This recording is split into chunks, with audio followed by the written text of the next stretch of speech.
The question being, shall Senate Bill 1136 as amended in the House pass? Madam President. Senator Anthem. Thank you, Madam President. I ask unanimous consent that the debate on the question be limited to 5 minutes for the opposition and 5 minutes for the sponsor of the bill, Senator from District 27. You've heard the unanimous consent request. Is there an objection? Hearing none, it is so ordered.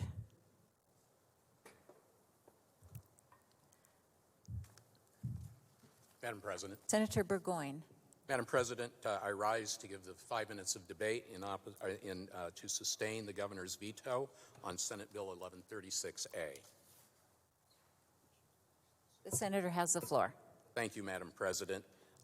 Fellow senators, I am going to largely limit what I have to say today simply to drawing your attention to things that are stated by the gentleman on the second floor in his veto message, which is in front of you. Madam President, the veto message is dated April 16, 2021. It is by the Honorable Brad Little, the gentleman on the second floor, and I would like your permission to both read from it and to paraphrase it. Having identified the source, the senator may read. Thank you, Madam President. Fellow senators, before I begin that phase of my debate, I wish to say that I think what we do here today is to make a decision not only about the past, not only about the present, but about the future. And as I have said many times with respect to this legislation, we hope that this kind of legislation will be able to go on the shelf for a good long time and not have to be taken down from the shelf by the gentleman on the second floor or by the legislature, because we do not hope for disasters, we do not hope for emergencies. And so this kind of legislation needs to, in a sense, live for the ages. Situations that we cannot contemplate, situations that we cannot now understand in a world that will be changed from ours, are likely to have to utilize whatever legislation comes out of this legislature this session with respect to emergencies. So we have to write for the future as well as the present and the past. Now, the governor has commented in his veto message that the Idaho Constitution, like the U.S. Constitution, wisely divides the primary powers of our government between three co-equal branches. To the legislature, it gives the power to make laws. To the judiciary, it gives the power to interpret those laws. To the executive, it gives the power to enforce laws. And I will skip quite a bit, the executive must, above all else, protect the people of Idaho. Our Constitution forbids one branch from preventing another from performing its constitutional powers. But there is also a more practical reason for the division of powers. No branch has the expertise and resources needed to effectively carry out the duties of other branches. Declaring and responding to emergencies are core executive functions, and our Constitution gives the governor broad powers to do what is necessary to protect the state and the people of Idaho. The governor goes on to say that the last year has been difficult, but we look at where Idaho is today. Countless lives have been saved. We avoided a crisis in health care. The governor the gentleman on the second floor listened to experts, and Idaho was one of only a handful of states with the fewest COVID-19 restrictions. We now have the strongest economy in the nation. Senate Bill 1136 is overly restrictive and will handcuff the gentleman on the second floor's ability to take timely and necessary action to help Idaho's during future emergencies. Senate Bill 1136 will also prevent future governors from declaring an extreme emergency under Idaho Code Section 46601 for any natural disaster, even large-scale earthquakes that result in massive loss of life and infrastructure. Senate Bill 1136A will jeopardize critical funding for local governments. In large-scale emergencies such as an earthquake, volcanic eruption, or attack, it may not be physically possible for the full body of the legislature to convene or maintain a quorum.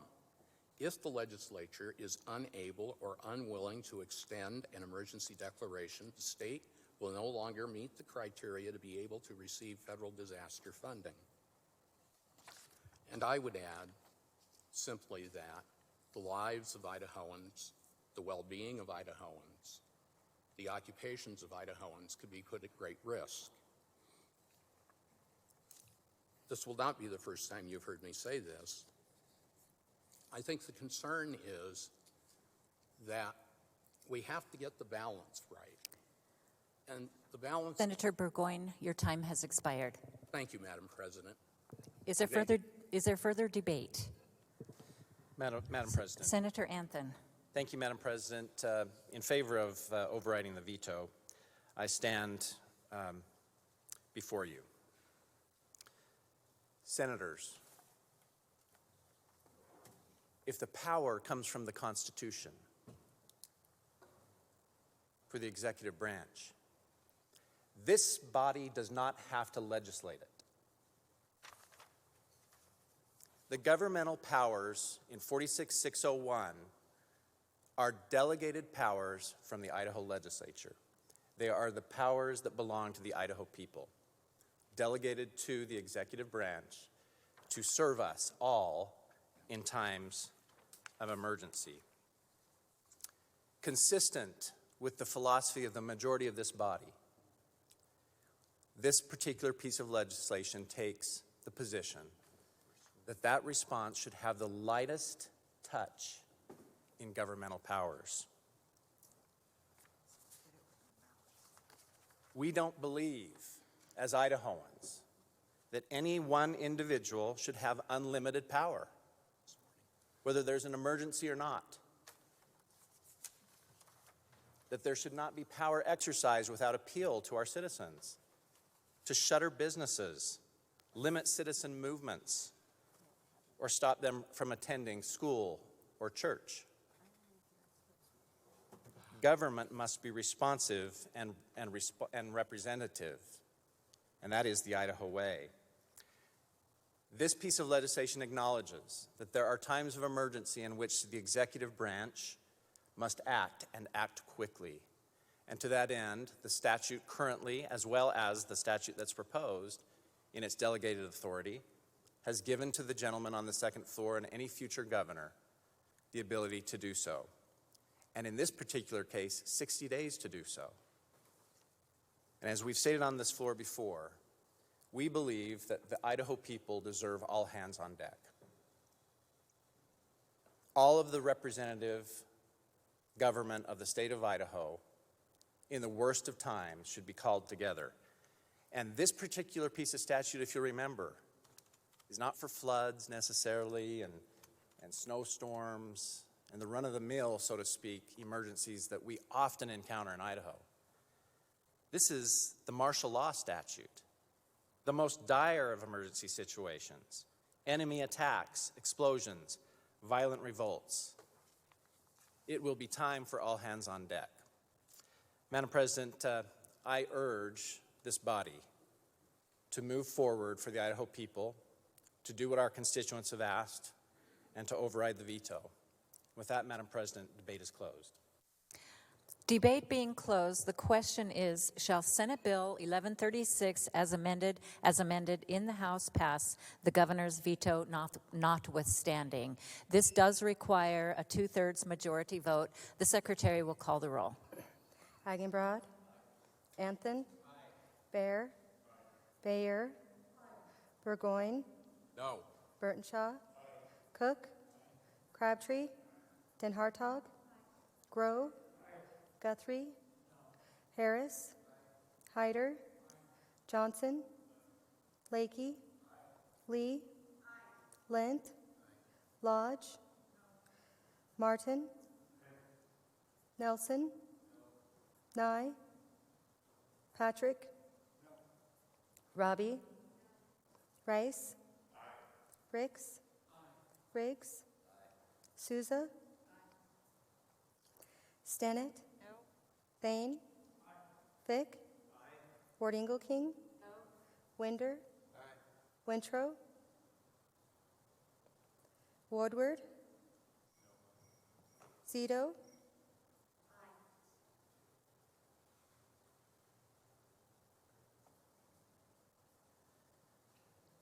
Wintrow? Madam President, 60 seconds to explain my vote. The senator has 60 seconds. Thank you, Madam President and Senators. Interestingly to me, this vote is about the power to run our government. And this legislature dedicates itself to shredding power.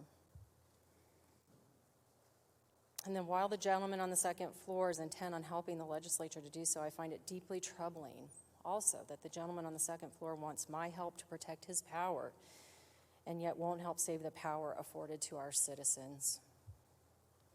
The only thing worse than that hypocrisy is this body's. This entire session has been about... Madam President, I Senator object. Anthony? She's violating the rules. Senator Wintrow? Your time is... Madam President, I ask unanimous consent and the Senate go at ease. Without objection, the Senate will go at ease.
Prior to going at ease, the Senator Wintrow has the floor with about 12 seconds left for debate. Senator Wintrow.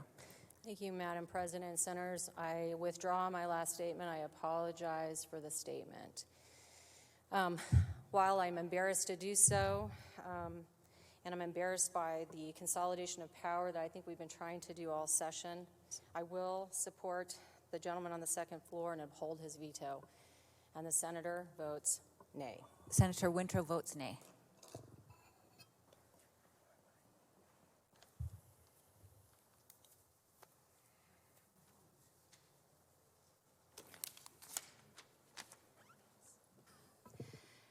Roll call shows 23 ayes, 12 nays, 0 absent and excused.